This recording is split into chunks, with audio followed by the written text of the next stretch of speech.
రకాలొకంకి స్వాగతం.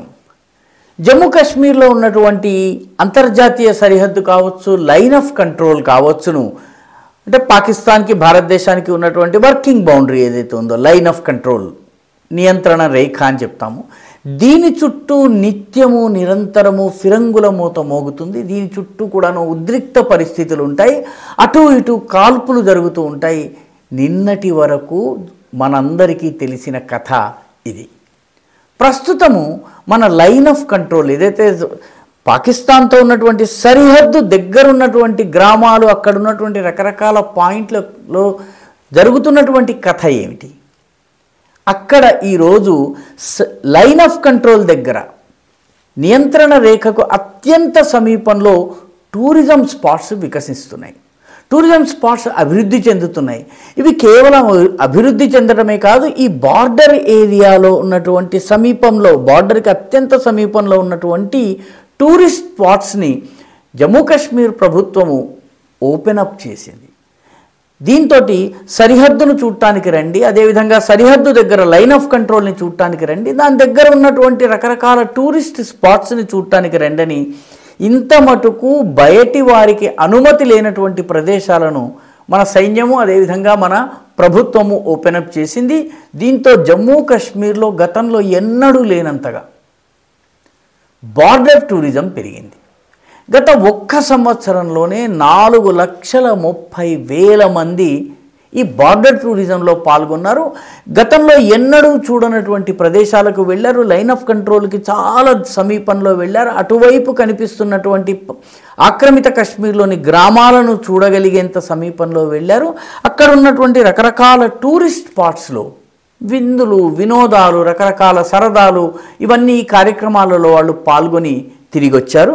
ఉదాహరణకి ఉడి పేరిటి చాలా సుప్రసిద్ధమైనటువంటి సినిమా వచ్చింది, మనందరికీ తెలుసు. కానీ ఉడీకి సాధారణ పౌరులు వెళ్ళాలంటే మిలిటరీ అనుమతి కావాల్సి ఉండేది. ఈరోజు ఉడి ఒక అద్భుతమైనటువంటి టూరిస్ట్ స్పాట్. గత ఒక్క సంవత్సరంలో 70,000 మంది యాత్రికులు ఉడీకి వచ్చారు, పర్యాటకులు వచ్చారు.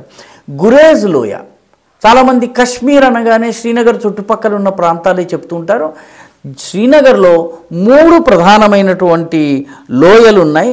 అందులో ఒక లోయ పేరు బంగుస్, ఒక లోయ పేరు గురేజ్ లోయ, ఒక లోయ పేరు లోలాబ్ లోయ. ఈ 3 లోయలు కూడాను ఈ శ్రీనగర్ లోయతో పాటు సోనామార్గ్, గుల్మార్గ్ ఇటువంటి ప్రాంతాలతో పాటు ఈ ప్రాంతాల్లో అద్భుతమైనటువంటి టూరిస్ట్ స్పాట్స్ ఉన్నాయి. ఇంత మటుకు ఎవరు వెళ్ళనటువంటి టూరిస్ట్ స్పాట్స్ ఉన్నాయి. అక్కడికి గురేజ్కి 60,000 మంది వెళ్ళారు. కుప్వాడ ప్రాంతంలో ఉన్నటువంటి రకరకాల స్పాట్స్ చూడటానికి దాదాపు 3 లక్షల మంది వెళ్ళారు. సో ఓవరాల్గా మిగతా బార్డర్ ప్రాంతాలన్నిటికీ వెళ్ళిన వాళ్ళు, ఉదాహరణకి కేరన్, లోలాబ్, మచ్చిల్, టీట్వాల్లో శారదామాత మందిరాన్ని పునఃప్రతిష్ఠించారు, అది మనకి తెలిసినటువంటి విషయం. టంగ్ధర్ కావచ్చును, గురేజ్ కావచ్చును, టులేల్ కావచ్చును, బంగుస్ లోయ కావచ్చును, వీటన్నిటికీ కూడాను చాలా పెద్ద ఎత్తున తీర్థయాత్రికులు వెళ్ళారు. తమాషా ఏంటంటే దీనివల్ల అక్కడ ఉన్నటువంటి జమ్మూ కాశ్మీర్ యువతకి ఉపాధి లభిస్తోంది. గతంలో శ్రీనగర్, దాని చుట్టూ డల్ లేక్, దాని చుట్టూ ఉన్నటువంటి 4-5 ప్రాంతాల వరకే పరిమితమైనటువంటి టూరిజంని ఈరోజు బార్డర్ ఏరియాస్లో ఓపెన్ చేయటం వల్ల బార్డర్ టూరిజం అభివృద్ధి చెందింది. అక్కడికి వచ్చిపోయేటటువంటి సదుపాయాలు పెరిగినాయి, హోటల్ ఇండస్ట్రీ పెరిగింది, అదేవిధంగా అక్కడ ఉన్నటువంటి రకరకాల బిజినెసెస్ పెరిగినాయి, స్థానికుల ఆదాయం పెరిగింది. ఉదాహరణకి ప్రతి సంవత్సరము డ్రాంగ్యారీ అనేటటువంటి చోట వింటర్ ఫెస్టివల్ని జమ్మూ కాశ్మీర్ ప్రభుత్వం నిర్వహిస్తూ వచ్చేది. ఇదివరకు కేవలం ఒక తంతులాగా జరిగేది, ఎవరు వచ్చేవాళ్ళు కాదు, పెద్దగా ఏదో కాసిన ఫోటోలు, కొంత ఖర్చు జరిగేది. ఈ సంవత్సరం జరిగినటువంటి ఈ డ్రాంగ్యారీ వింటర్ ఫెస్టివల్కి దాదాపు 1,50,000కు పైబడి దేశవ్యాప్తంగా ప్రజలు అక్కడికి వచ్చారు. అదేవిధంగా ఈ కేరన్ సెక్టర్ చాలా పెద్ద ఆకర్షణగా మారింది, కేరన్ అనేటటువంటి గ్రామం. ఎందుకంటే ఈ కేరన్ అనే గ్రామంలో కిషన్ గంగా అనే నదితోటి మధుమతి, సర్గం అనేటటువంటి 2 ఉపనదులు వచ్చి కలుస్తాయి.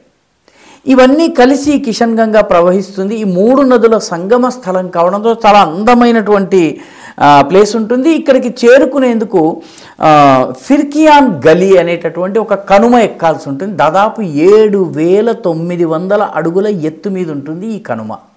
కాబట్టి ఈ కనుమ మీద ఎక్కేటప్పటికి జమ్మూ కాశ్మీర్లోని దాదాపు ఒక 20-30 కిలోమీటర్ల దూరం వరకు ఉన్నటువంటి ప్రాంతాలు, అక్కడి అటవీ ప్రాంతాలు, అక్కడ ఉన్నటువంటి నదులు, మంచు కొండలు, ఇవన్నీ కూడాను చూడడానికి వీలు కలుగుతుంది. చాలా అందమైనటువంటి ప్లేస్ అన్నమాట.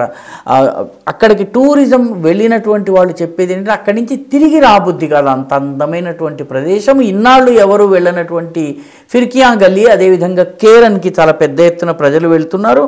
అదేవిధంగా కుప్వాడ వంటి ప్రాంతంలో దాని దగ్గర ఉన్నటువంటి కొన్ని క్రోల్పురా మార్కెట్ అని ఒకటి ఉంది. ఈ మార్కెట్లో వాహనాలు అద్దెకివ్వడము, హెవీ డ్యూటీ వాహనాలను అద్దెకిచ్చి ఫార్వర్డ్ ఏరియాస్ దాకా వెళ్ళి, బార్డర్ దాకా వెళ్ళి, సరిహద్దుకు అటువైపున, లైన్ ఆఫ్ కంట్రోల్కి అటువైపు ఉన్నటువంటి గ్రామాలను చూసి రావడం, ఇదంతా కూడాను డెవలప్ అయింది. దీంతో లక్షలాది మంది వెళ్ళటం జరిగింది. ఈ సంవత్సరము దాదాపు 5 లక్షల మంది బార్డర్కి వెళ్ళారు. ఈ సంఖ్య క్రమేపీ పెరుగుతుంది. దీనివల్ల కేవలం శ్రీనగర్ చుట్టుపక్కలకు మాత్రమే పరిమితమైనటువంటి టూరిజము కశ్మీరు లోయలోని సరిహద్దు ప్రాంతాల దాకా విస్తరిస్తోంది. జమ్మూలో కూడా ఈ రకంగా చేస్తున్నారు. జమ్మూలో ఉన్నటువంటి సుచేత్గఢ్ ప్రాంతంలో, సుచేత్గఢ్ అనేది మన బార్డర్ పాయింట్, వాఘా బార్డర్ దగ్గర ఏ రకంగానైతే బీటింగ్ రిట్రీట్ ఇవన్నీ ప్రతిరోజు జరుగుతాయో అలా సుచేత్గఢ్లో కూడా జరుగుతుంది. సుచేత్గఢ్ నుంచి 11 కిలోమీటర్లకి సియాల్కోట్, పాకిస్తాన్లో ఉన్నటువంటి సియాల్కోట్ పట్టణం వస్తుంది, కేవలం 11 కిలోమీటర్లు ప్రయాణం చేస్తే. కాబట్టి ఈ సుచేత్గఢ్ కూడా ఒక టూరిజం స్పాట్గా డెవలప్ చేయటం జరుగుతోంది.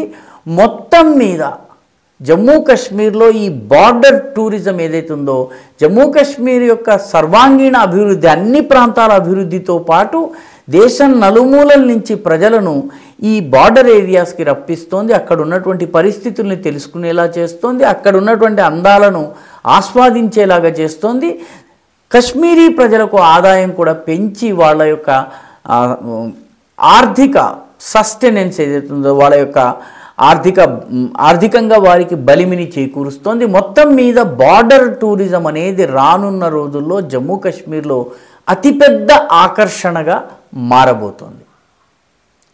ఈ వీడియో మీకు నచ్చినట్టయితే లైక్ చేయండి, షేర్ చేయండి, ఈ ఛానల్కు సబ్స్క్రైబ్ చేయండి. మీ అభిప్రాయాన్ని కమెంట్ల రూపంలో తప్పనిసరిగా పంపించండి.